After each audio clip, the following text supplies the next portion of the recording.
me and my friend were in the same city in a very small room practicing breakdance.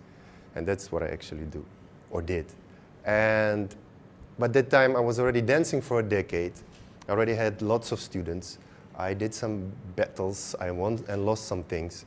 But 18 or 15 years ago, I don't remember exactly, were just two of us left.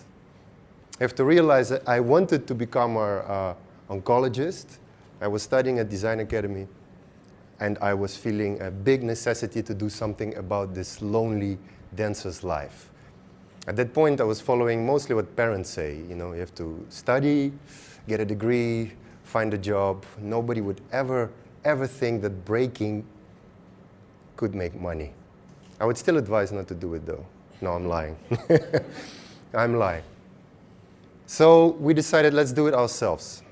What will happen if I, myself, I'm going to start organizing battles, uniting the students that we had, organizing them somehow, and at that time not even thinking about any kind of profit.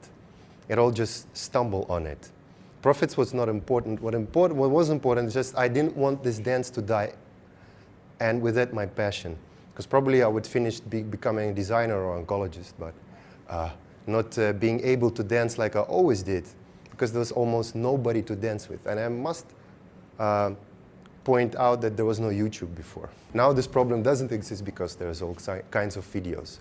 So I turned into a very nice place that's still there. It calls Dynamo Eindhoven, where I work right now. And what I do for work is not oncology or design.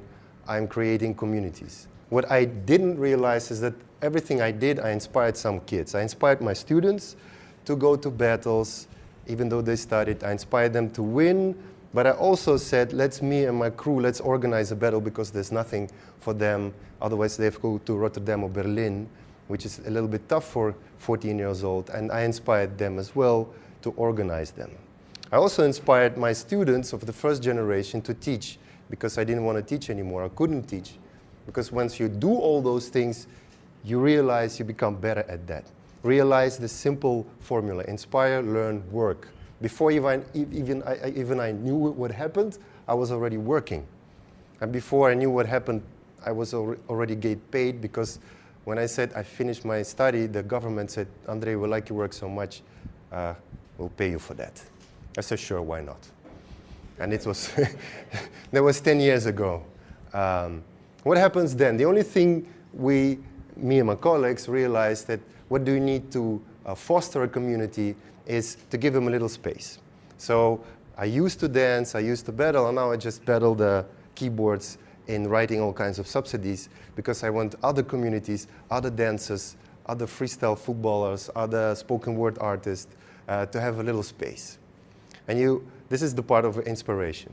When you inspire people, they learn.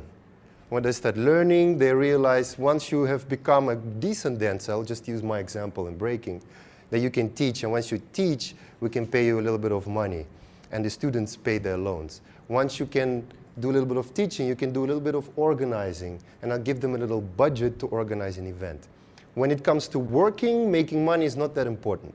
It's just important to realize there's a community of dancers forming that really want to do something. If you just give them space to practice, nothing will happen. They will survive a little while, then they get bored, they do something else. If you encourage them to learn, a little bit more happens. If you encourage them to do something, organize their own events, start up their own crew, and then eventually make money, then you realize that Eindhoven right now is one of the biggest breakdance cities in the world. Even if you don't know it, doesn't matter, believe what I say. I'm an expert. Not only that, Eindhoven is also big in different urban styles, hip-hop styles that are still evolving. There's something on Stripe, there's something in every corner of the city that's using the same formula. Inspire, learn, and work. That's it. That's my short, powerful talk. Thank you.